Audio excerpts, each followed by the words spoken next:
Namaste. First of all, I would like to convey my wishes on International Day of Yoga. For last few years, we've been celebrating this day together, but Covid has compelled us to stay at long distance. Covid has changed the world for sure. Our perception of health is changed for sure, and world will remember pre-Covid and post-Covid world. It is high time to think that what exactly happened to us, what exactly went wrong. For last few decades, we've been attacked like anything. In 1980s, there was HIV, AIDS, then came SARS, then came MERS, then came H1N1, that is influenza virus, then came Zika, Ebola, then Zika, and now this is Corona. So this attack of virus is getting stronger and stronger over humanity, and in every wave we are somehow struggling to fight with that. We are losing our loved ones. Corona being the strongest and worst of all, that world has not seen that kind of pandemic in last century, had made me think that we will have to change our concepts of looking at health. It's true that technologically, it's true that scientifically we are much advanced. We can develop a vaccine, we can develop medicines. But my dear friends, for how many viruses we are going to vaccinate ourselves? There are billions of viruses around us, and we don't know which virus will cause a next catastrophe in our life. So, our thinking that we will develop a medicine, we will develop a vaccine has to stay back, and we'll have to work on how to fight this virus from inside. India, you know, is the biggest population, one of biggest population of the world, and we suffered like anything. There were a lot of deaths, there were a lot of cases. Indian health infrastructure somewhere fought a lot in first wave. In the beginning of second wave, we had quite a lot of problems, but we overcome those problems with the help of combination of modern science and Ayurveda and yoga. Today I'm here to share my experiences, how we fought this COVID with the help of Ayurveda and yoga in India. I'll tell you how we progressed with the help of Ayurveda and yoga. In first wave, which came to India somewhere around March 2020, and no one in the world knew what exactly is happening and how it is going to work. Indian government announced the complete lockdown. Whole India was under lockdown, and government somehow decided that only certain places will be open for the treatment of COVID, and we Ayurveda doctors and yoga people were not permitted to treat the COVID by our own. So it was very difficult for us to know much about the trends of coronavirus, but still we volunteered ourselves. We went to the medical hospitals and colleges to see how exactly this virus is behaving. End of July, so after almost 4 months of the corona outbreak, we were at the peak of the cases. Indian health infrastructure is, or world health infrastructure was never ready for such a big outbreak of any disease.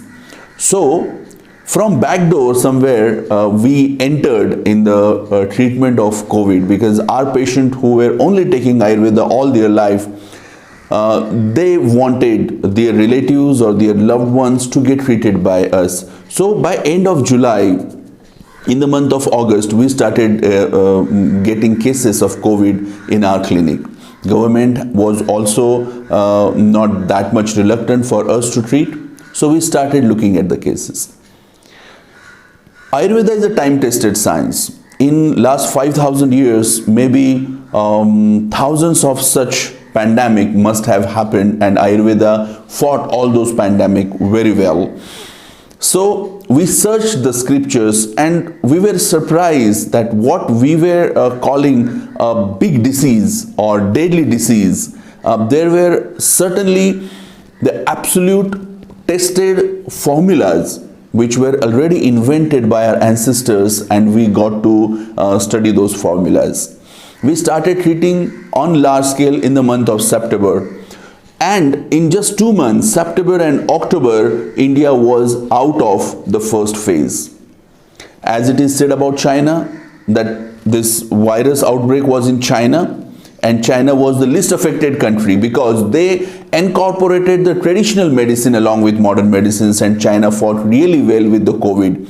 Just like that, India also started with help of taking help of Ayurveda and yoga, and India fought well. So by end of October, in the month of November, the cases were very much down, and India opened up once again, slowly. The 3 months, November, December and January, we were like, there is no COVID. We started going to market. Of course, Indian population is such a big population that following the norms what you people can follow, like social distancing, is not possible. The population of one city of Mumbai is so much that if people started following this 6 feet distance, they will have to come from Mumbai to Pune, which is almost 200 kilometers. So practically it was not possible to follow the social distancing norms and all those things. And also there must have happened certain tactical mistakes. I don't want to blame anyone for that, but somewhere the second wave hit us in the month of February. Now in second wave, Ayurveda for many people was the first resort for the treatment of COVID, and I'm very happy to tell you that if I have treated like 200 patients who came to us in first phase of their COVID infection, not a single person went into the second stage. That was the beauty of Ayurvedic medicine. And Ayurvedic medicine means not the herbs only, but we have advocated or we had advised certain diet plan to them. The symptoms of COVID were the mixed symptoms of fever. We call it as a jwara. Now there are various different categories of this jwara. So Vata Kapha jwara was a category which we had diagnosed. Then Shwasa and Kas, these are the two diseases which are related to the respiratory syndrome or respiratory diseases. And Urakshat was another diagnosis which was made by us in the beginning of second wave. So we started treating people on first phase. It was only jwara, that is fever. And in second stage, we started treating with the respiratory medicines or respiratory herbs. After studying, we found that there are two main stages of this virus. First stage is infective stage, where patients get infected with the virus, which lasted for 8 to 10 days. And if 8 to 10 days the patient doesn't come out of this phase, they enter into the second phase, that is inflammatory phase, where respiratory symptoms starts occurring. So the first phase was very important, where we advised them the dietetic restrictions, like we asked them to go on soup diet. So they used to take only hot water, and if they are hungry at all, they were advised to take the green lentil soup or mutton soup for those who are non-vegetarian. So first 3 days to 4 days only, patient used to give us feedback that the weakness and the body ache is reduced quite a lot. Fever is almost not there, and slight coughing is there.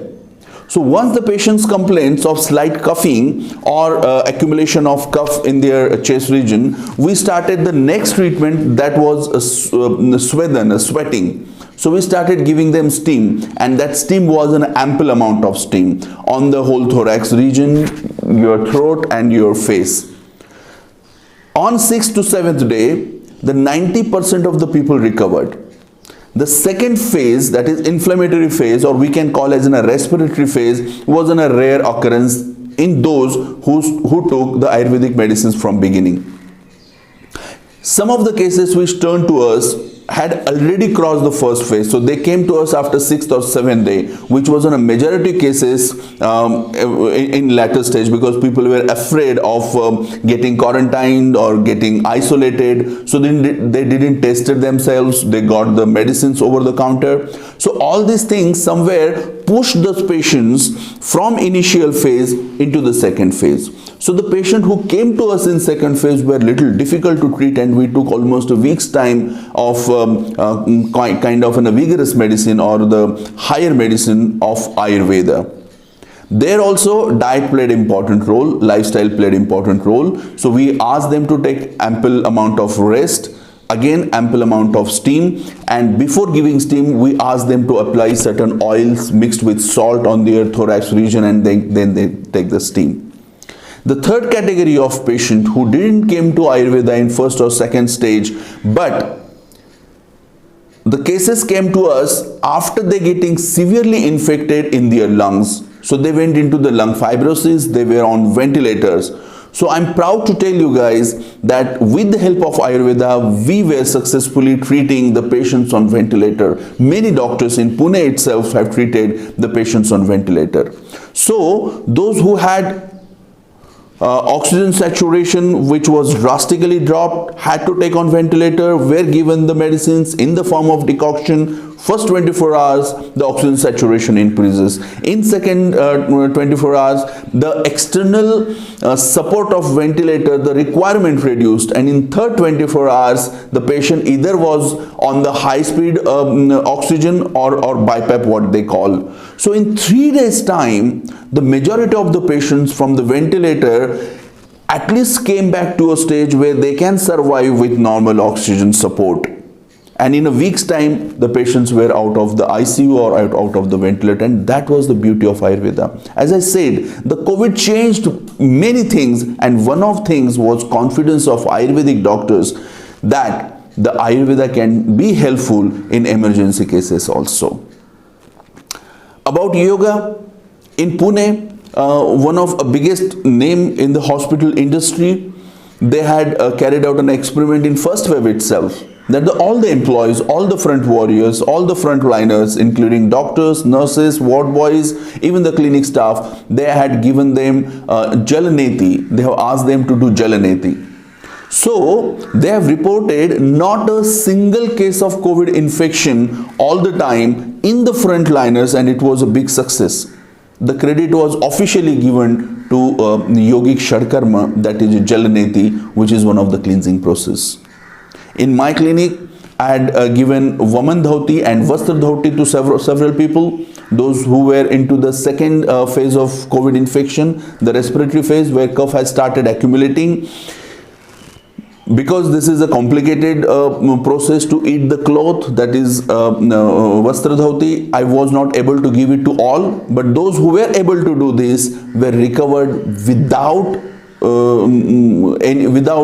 need of any medicine. So mere use of Vastra Dhauti was proven very effective in the COVID infection. If you search the scriptures, especially Hatha Pradipika and Gheranda Samhita, where the lot of benefits of these cleansing processes are explained, one of the benefit is that these cleansing processes, especially Vastra Dhauti and Vaman Dhauti, cleans or washes out the cough from the phlegm from your lungs or from your body, and that was the one of the most significant characteristic of COVID, that the phlegm or the cough get accumulated in your lungs and in your body. So with the help of these two treatments, we were able to support a lot of patients who were supposed to get into the severe phase of COVID infection. My friends, why am I sharing all these things? I know you also fought with COVID very well. The modern science certainly did a remarkable job by developing vaccine or whatever medicines they invented. My point over here is that what is next? Is corona or is COVID the end to such kind of attacks? Maybe in 6 months or a year we'll be completely out of this COVID situation. But is there a guarantee that after 4 years, 5 years, there won't be another or bigger threat than corona? If we hear the rumors about the conspiracies that COVID can be in a biological attack on the world, can we completely deny it? Or can we deny that such things will never happen in future? Is it right to get dependent every time on vaccine? Is it not possible that vaccine also at one stage can make us immune compromised? Is it not possible that every time the use of steroids, use of immunosuppressant, use of various medicines can make us face autoimmune condition? Because in India it was very much happened. The modern medicine somewhere in first wave, no one knew what to give the medicines and many people developed the autoimmune conditions. So can we really rely on medicines every time some virus hit us? No. We will have to prepare our body capable enough to fight such viruses, and here the role of Ayurveda and yoga comes in picture.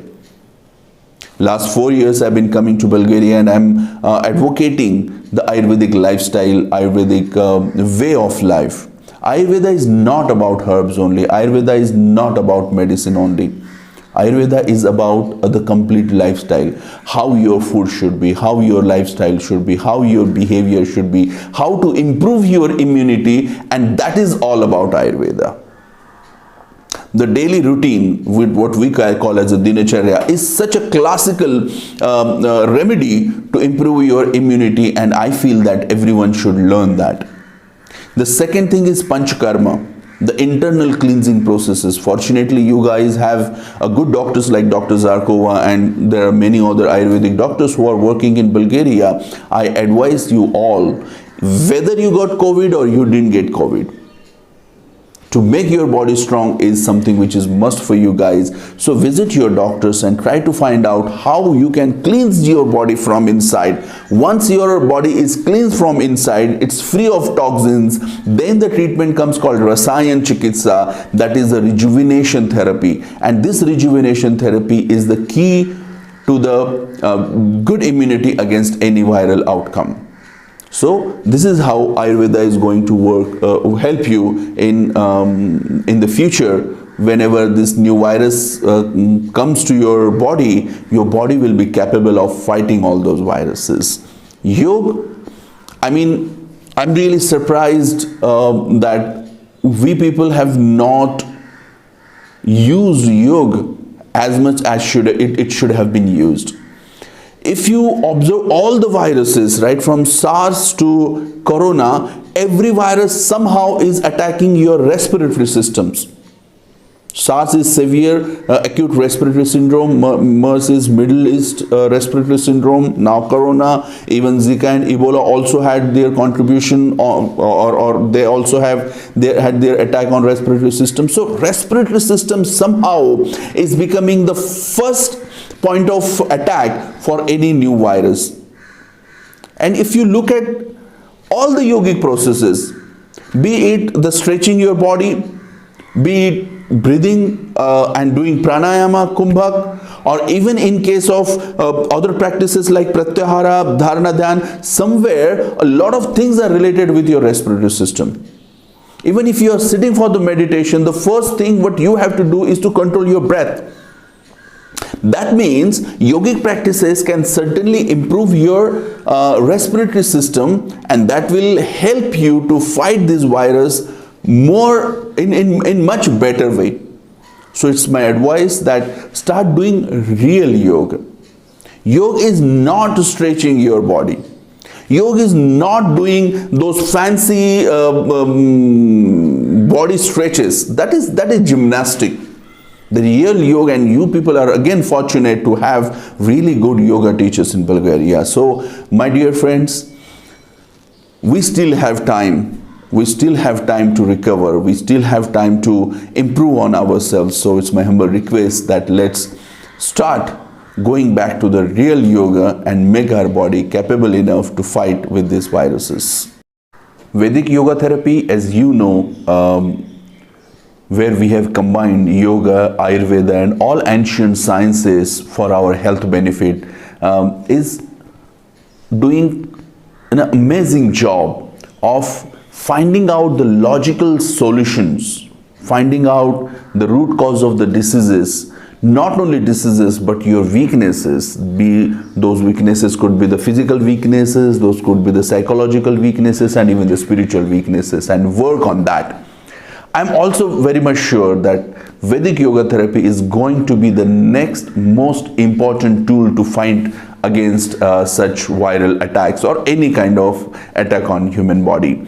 We are also developing a program where you can learn the regular cleansing of your body that has been told in many scriptures. I'm just trying to make it feasible enough for the Western world also, because for Indians everything is easily available and we can do it on our own. But for Westerners there are many restrictions in accessing the medicines or the herbs or the things that has been explained in the scriptures. So we are also developing a program, and certainly our Vedic yoga therapist or we will reach to you and give you the information about all these things. So to conclude this session, I really would like to thank the Association, Bulgarian Yoga Federation and the Indian Embassy, the government of Bulgaria for giving me this opportunity to give this talk. And I really wish you a very healthy life ahead. Let's be positive and let's stay together. Let's stay safe and fight this pandemic. Thank you. Thank you very much.